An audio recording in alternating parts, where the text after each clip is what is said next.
First, the highlights. Governor Sanwo-Olu presents 4.5 billion naira bond certificates to 2,000 state retirees. Chief of Army Staff urges youth to consider career in army. On the foreign scene, Russia jails United States man for 12 years on drug charges. And in sports, Turkish president to attend Euro 2024 match in Berlin as diplomatic row spirals. And now the details. I am Akan Usen.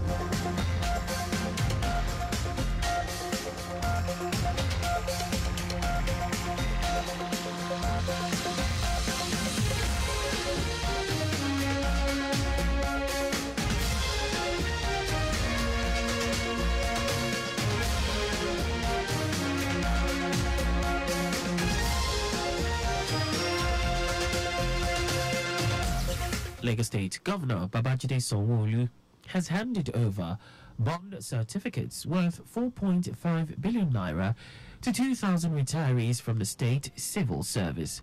Speaking at the 105th bond certificate presentation ceremony organized by Lagos State Pension Commission, LASPEC, Governor Sanwo-Olu said his administration is committed to upholding the dignity and financial stability of retirees and extending the gesture to the current workforce who will henceforth be paid as they leave the civil service upon completion of all documentation before retirement. Governor Sanwo-Olu commended the retirees for their dedication and selfless service to the state. We have strategically prioritized clearing all backlog of our food pension payments to ensure that our retirees enjoy the dignity and financial stability after retirement. This commitment extends the welfare of both current and former members of our workforce, recognizing their unblemished career in the Lagos State Public Service. In a goodwill message, the state head of service, Bodiaguru, who was represented by the Permanent Secretary, Public Service Office, Olasukomi Oyegbola, stated that since 2019, the state government has paid over 59.7 billion naira to over 17,000 retirees. In his opening remarks, Commissioner for Establishments and Training, Afolabi Ayotayo, who was represented by the Permanent Secretary in the Ministry, Olubusola Abidakun, noted that the gesture of Governor Sanwo-Olu will bring confidence back on the contributory pension scheme, impact positively on the civil service by improving the lives of workers, boost their morale and productivity. Earlier, in a welcome address, Director General LASPEC, Babalola Obilano, acknowledged the dedication and accomplishments of the retirees and their contributions to the state civil service.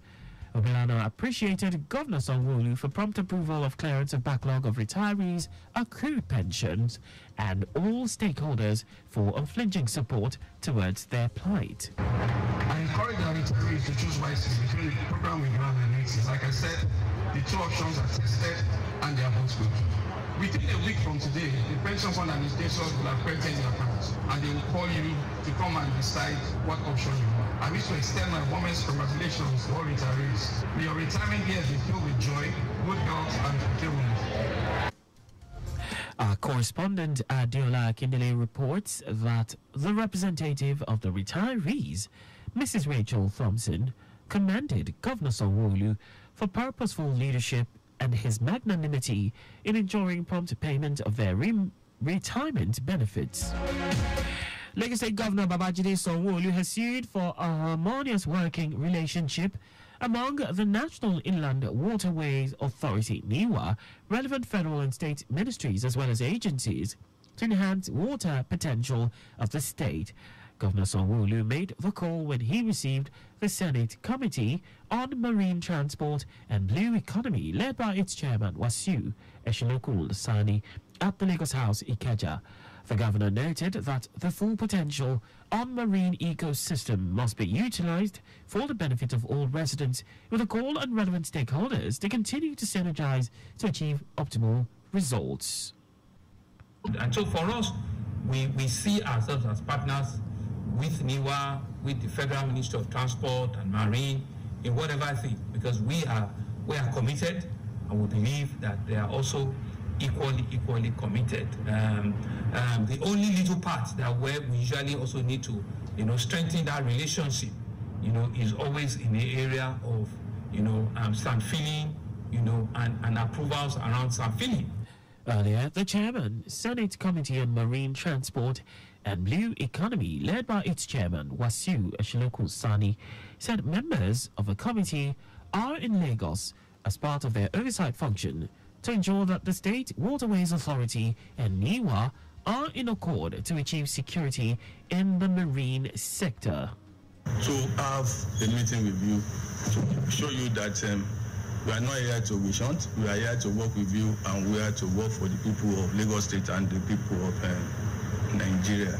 So basically, it's an oversight function, and oversight function is enshrined, as it were, in the Constitution of the Federal Republic of Nigeria, 1999, as amended, a very critical portion. Our correspondent Diola Kindele reports that the committee members on marine transport and blue economy thereafter embarked on inspection tour of waterfronts in the state.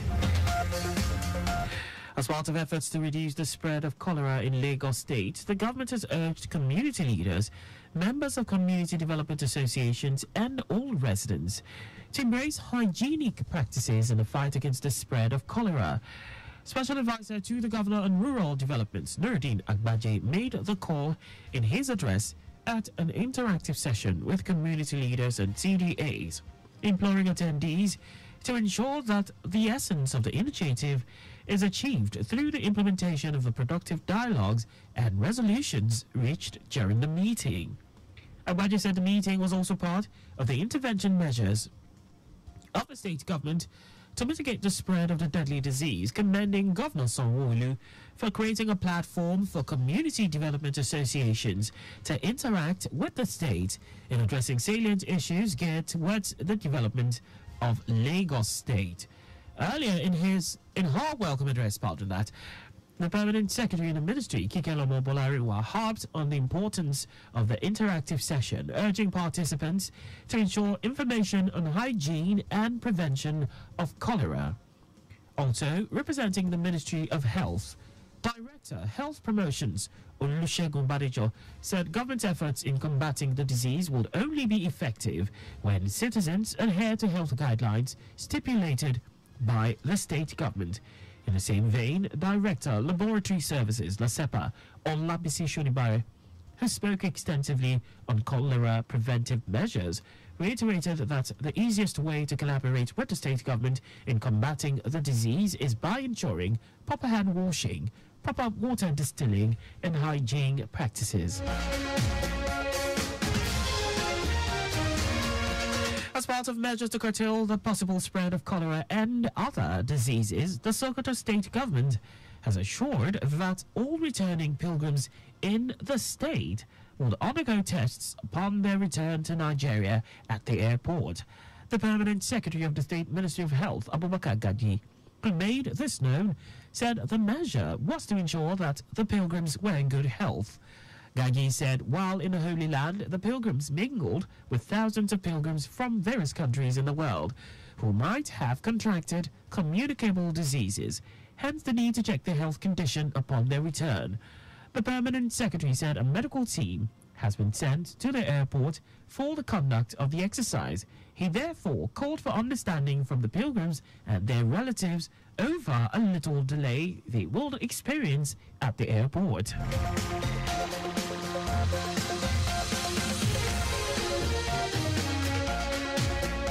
And now to the rest of the stories. The Chief of Army Staff, Taurid Lagwaja, has called on Nigerian youths to consider joining the army as a profession, which he described as a noble one.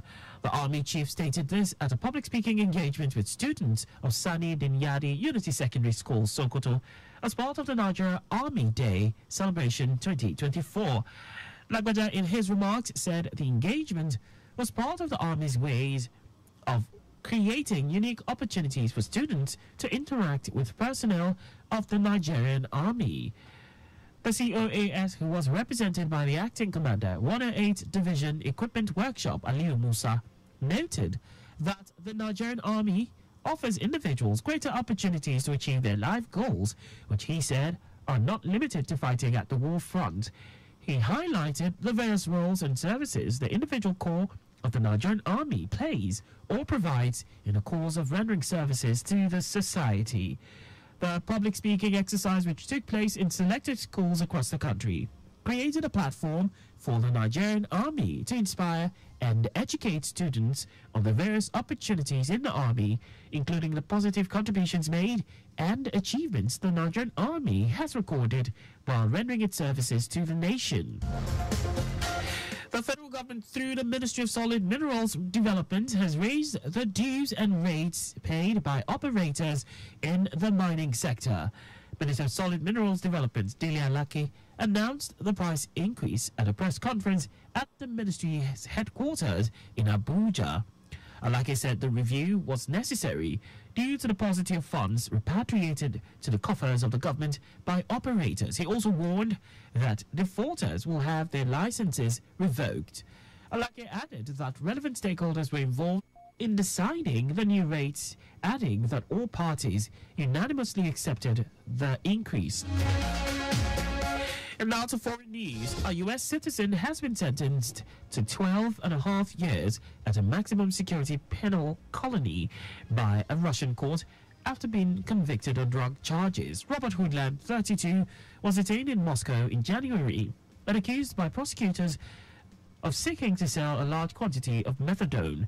His lawyers told reporters that he had partially confessed to the charges. He is the latest U.S. citizen to be imprisoned in the country, with some Western officials suggesting the Kremlin is hoarding Americans to trade for allies and operatives imprisoned abroad.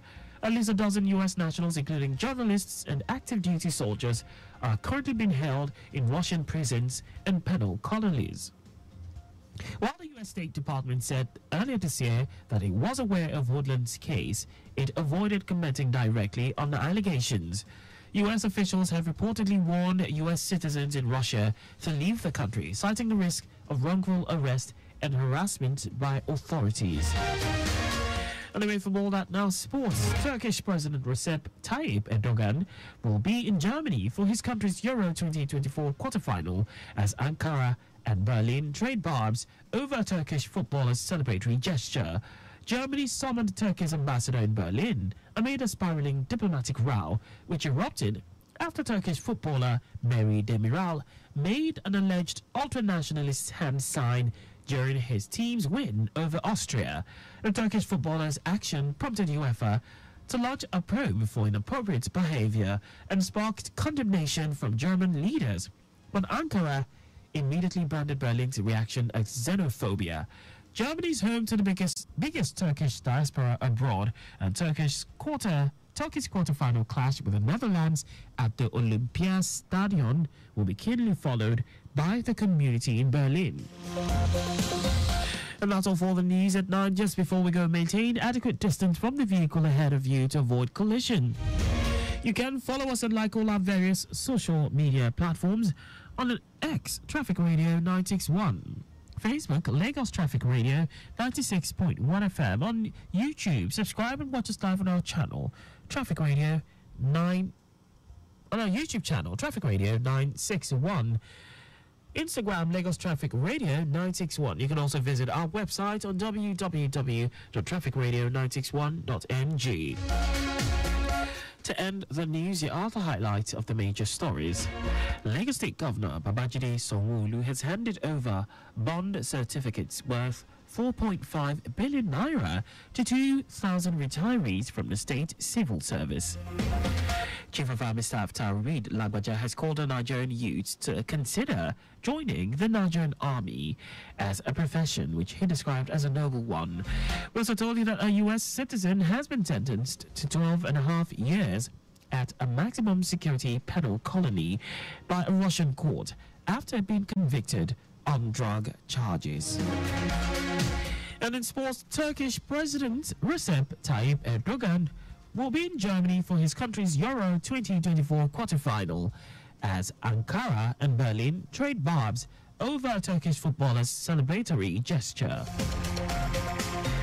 For contact with the newsroom, please send a message to info@trafficradio961.ng. And that ends the news broadcast compiled by Kayode Mafolashiri. I am Akan Usen. Thanks for listening and please stay safe.